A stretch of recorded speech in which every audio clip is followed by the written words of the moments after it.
YS కుటుంబంలో చిచ్చు పెట్టడానికి జరుగుతున్నటువంటి రాజకీయాన్ని 3 దశాబ్దాలుగా చూశారు.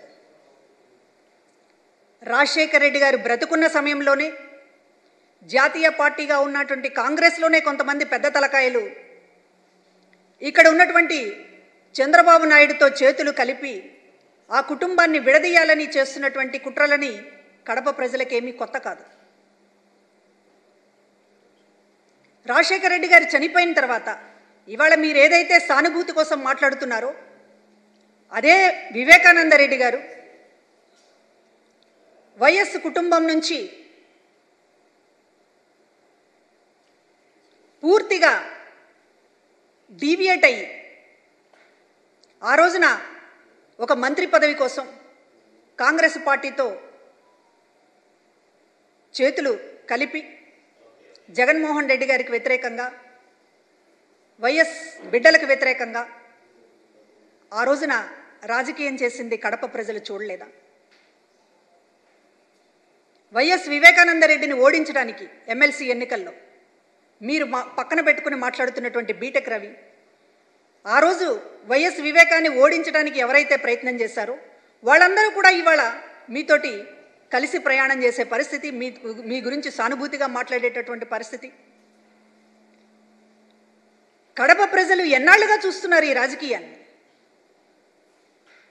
నిటారుగా నిలబడుతున్నటువంటి నాయకత్వాన్ని వెన్ను విరగగొట్టాలని అటు వైఎస్ మీద ప్రయత్నం చేశారు, ఇటు వైఎస్ కొడుకు జగన్మోహన్ రెడ్డి గారి మీద ప్రయత్నం చేస్తున్నారు.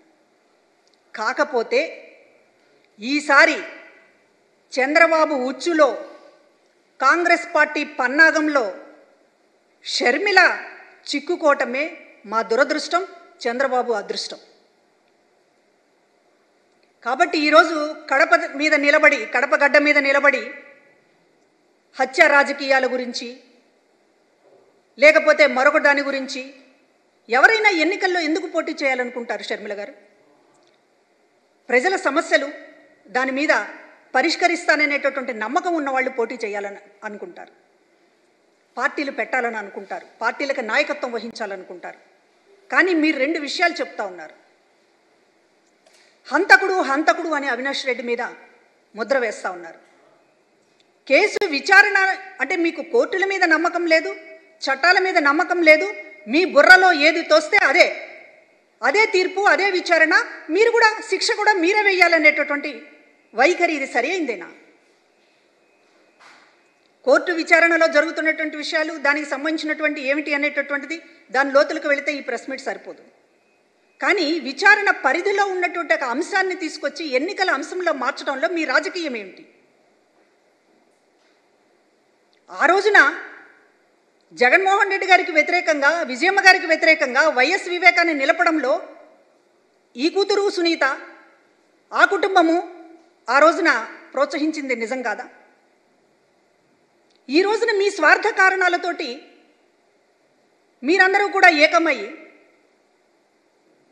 ఇవాళ ఒక స్క్రిప్ట్ ప్రకారం చంద్రబాబు లేకపోతే మరొకళ్ళో ఈ మాటలు మాట్లాడితే ప్రజలు ఉమ్మేస్తారు కనుక మిమ్మల్ని పావులుగా మార్చుకుని ఈ రోజున ఇట్లాంటి మాటలు మాట్లాడించడం అనేటటువంటిది, మీరు పావులుగా మారడం అనేటటువంటి దురదృష్టకరం. ఎన్నికల్లో మీరు ఏమి సాధించాలని పోటీ చేస్తున్నారు? ఎవరైనా ఎన్నికల్లో నేను ఇది సాధించాలని పోటీ చేస్తున్నానని చెప్తారు. ఎవరు ఆఖరి కోరికల కోసమో లేకపోతే మరొకటి కోసమో కోర్టు పరిధిలో ఉన్నటువంటి అంశాలను తీసుకొచ్చి దీనికోసం నేను పోటీ చేస్తున్నానని ఎవరైనా ఇప్పటిదాకా మాట్లాడారా? అది కరెక్ట్ సమంజసమేనా?